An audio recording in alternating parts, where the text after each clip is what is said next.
Your past isn't their ammo. The moment someone tries to weaponize it, use this silent tactic.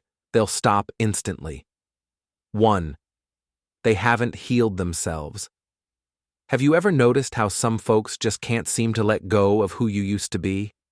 No matter how much you've grown, no matter how hard you've worked to become a better version of yourself, they keep bringing up old mistakes, old stories, even ones you'd long forgotten.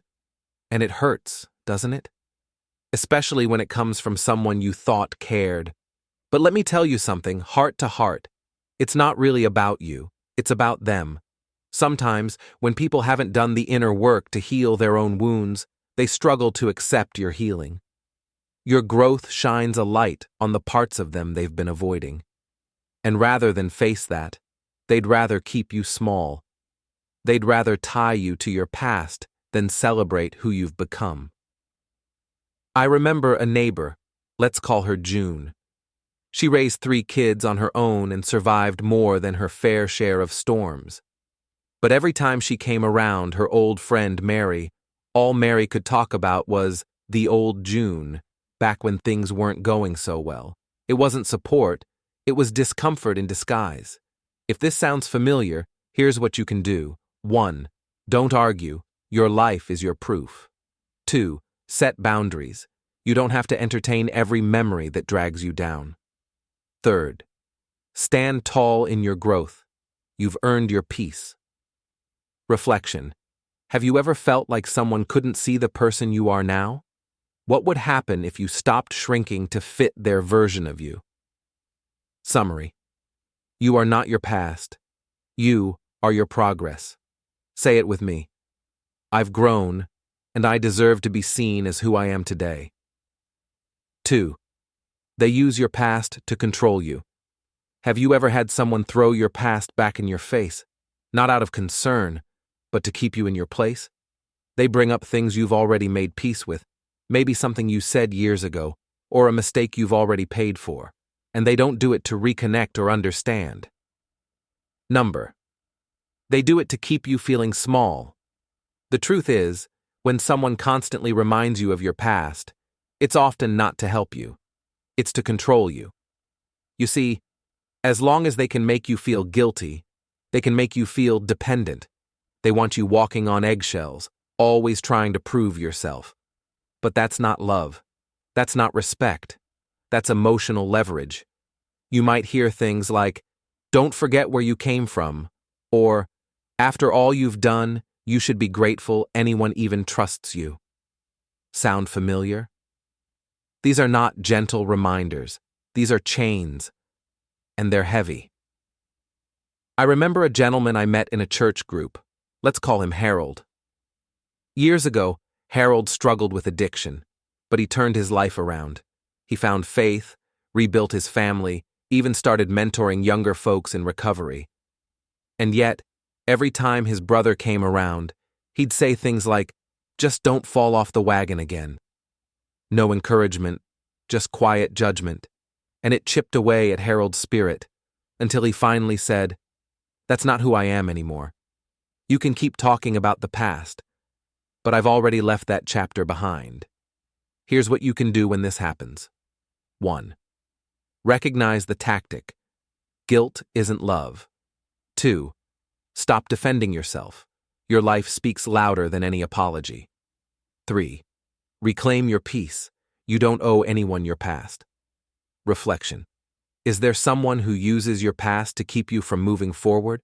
What would it look like to stop carrying their expectations?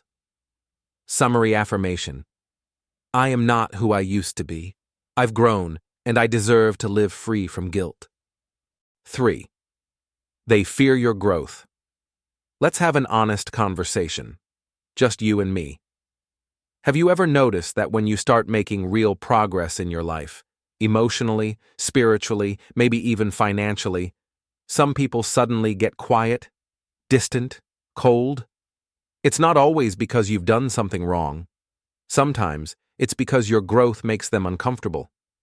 You see, when you start rising, whether it's finding peace after years of stress, building new habits, or simply speaking up for yourself more, It shines a light on others who haven't moved.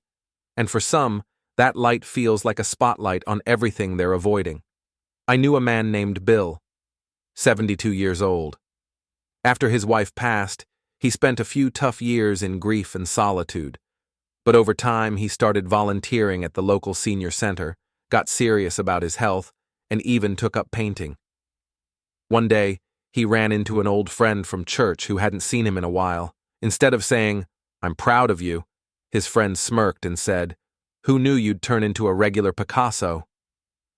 It was meant as a joke, but it stung. The truth? That comment wasn't about Bill's painting. It was about his growth. Because sometimes, when you start shining brighter, folks who are stuck in the dark get uneasy. Here's how to handle it. 1. Don't shrink to make others feel more comfortable. 2. Stop explaining your growth. Live it instead. 3. Surround yourself with those who cheer when you bloom, not those who flinch. Reflection. Question. Who in your life celebrates your progress, and who seems to avoid it? Summary affirmation. I will not dim my light to soothe someone else's shadows. I am allowed to grow, and I will keep growing. 4. They refuse to accept the new you. Have you ever looked in the mirror and thought, "I've come a long way"? You've worked hard to grow. Maybe you found more peace, set better boundaries, or started doing things just for you again. And yet, some people still treat you like you're the person you were 20 years ago, or 30, or even just last year. It can be frustrating, can't it? Especially when it comes from family, old friends, or people you've shared your life with. They joke the same way, push the same buttons, and say things like, "You're still the same old your name," deep down. But what they don't see, or maybe refuse to see, is that you've changed. You've healed. You've grown. I think of Martha, a 69-year-old woman from our community. After years of being the quiet one in her marriage, she finally found her voice after her husband passed. She started speaking up, saying no without guilt, even going to book clubs and taking day trips with her girlfriends. But when her old neighbor stopped by, he said, "You sure are different lately, not the sweet little thing you used to be." Martha smiled and said, "Thank you." That's the point. See, some folks prefer the old version of you, not because they loved you more then, but because they were more comfortable with who you used to be. The new you, the confident, self-assured, peaceful you, that means they have to change too, and not everyone's ready for that. Here's what to remember. 1. You don't need permission to evolve. 2. You don't owe anyone the old version of yourself. 3. Keep walking forward, even if they're still looking back. Reflection. Question. Is there someone in your life who refuses to acknowledge your growth? Summary. Affirmation. I've grown into someone stronger, and I don't need to shrink back for anyone's comfort. 5. They don't respect your journey. Have you ever felt like someone keeps you frozen in a part of your life you've already outgrown? You've done the work, you've reflected, you've changed, and you've made peace with the choices you once made. But still, there are people who only seem to remember the version of you from a time you'd rather leave behind. That's not respect. That's judgment disguised as memory.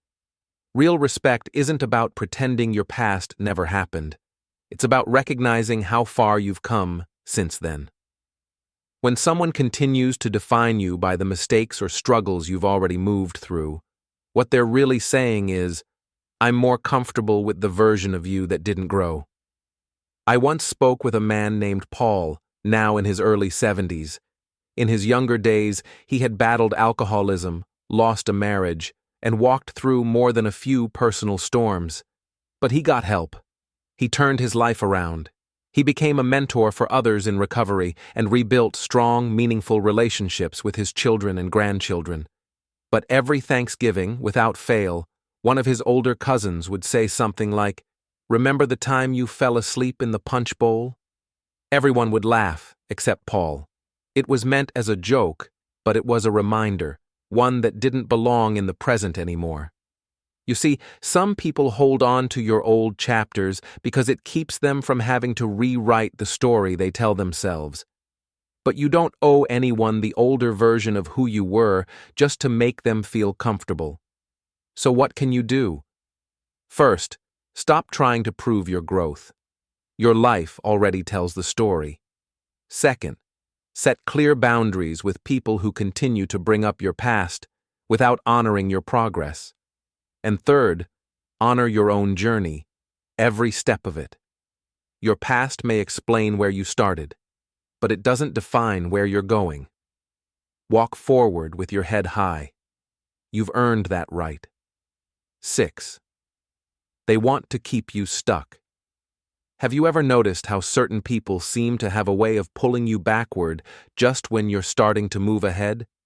Every time you take a step forward, whether it's setting boundaries, saying no more often, or simply choosing peace over drama, they find a way to remind you of where you slipped, where you fell, or where you once struggled. And it's not because they care about your healing, it's because they want to keep you where they're most comfortable, stuck.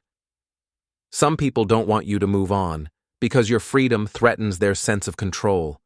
If you rise, if you begin to believe in yourself, if you stop apologizing for things long forgiven, then they lose the hold they once had on you. So they bring up your old mistakes, not to reconnect or reconcile, but to tie your feet to the past. There was a woman I met. Her name was Evelyn. She had spent years caring for a husband who never once thanked her, not during his illness, not after. After he passed, Evelyn began to rebuild. She joined a walking group, picked up her paintbrushes again, even started dating in her late 60s. But her sister, who had seen her at her lowest, would always say things like, "Don't forget how lost you were back then," or, "Be careful, you're not as strong as you think." It was subtle, but the message was clear. Stay small. Here's what Evelyn realized, and what you might need to hear too. You don't need to carry guilt someone else won't let go of. If you've made peace with your past, you don't have to drag it into every new day just because someone else refuses to release it. If someone keeps you stuck in a version of yourself you've already outgrown, recognize it for what it is.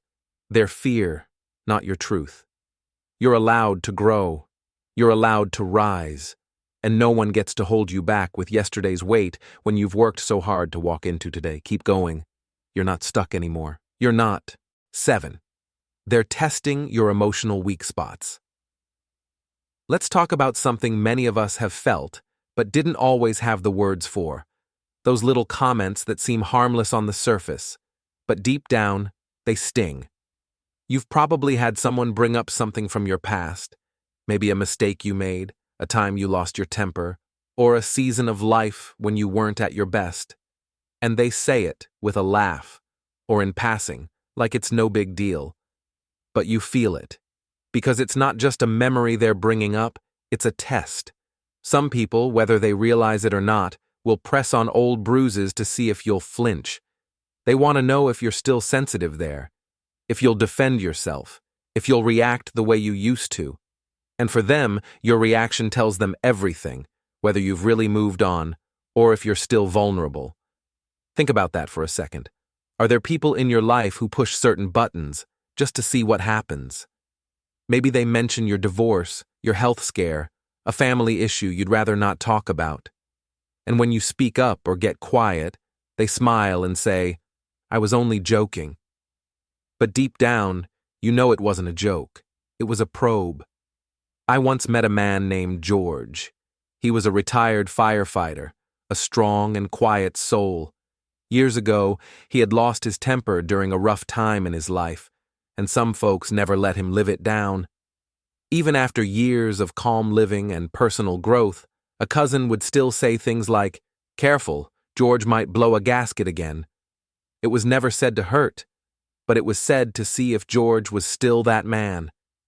And one day, George just smiled and said, "That man's gone, and I don't miss him." Then he walked away, peacefully. No anger, no reaction, just power in his stillness. And that's the key. If someone can no longer rattle you, they lose control. That's real strength. Not in loud comebacks or proving your point, but in knowing who you are and not letting anyone pull you back into who you used to be. So here's a gentle reminder for today. You don't have to prove you've changed. Just live it. Let your peace speak louder than your past ever could. And when they press, don't flinch. That's how they'll know you've healed. That's how you'll know you've won. Have you ever tried this yourself? Tell me how it went for you in the comments. I'm all ears. One of the most powerful lessons we can carry into the later chapters of life is this. You are not who you used to be, and you don't have to keep proving it to anyone. As we age, we reflect on our past, the mistakes, the missteps, the moments we wish had gone differently. But what matters most now is how we've grown, how we've healed, and who we've chosen to become. Not everyone will accept your growth. Some will try to keep you tied to old labels or roles that no longer fit. That's okay. You don't owe them the old version of yourself. Life is too short to live on repeat. Instead, live with quiet confidence. Let your peace, your wisdom, and your presence speak for you. If someone can't see how far you've come, that's their limitation, not yours. You have every right to enjoy your life with dignity, grace, and freedom from guilt. Stand tall in your truth. The past may be a part of your story, but it's not the whole book. The best pages might still be ahead, and they're yours to write.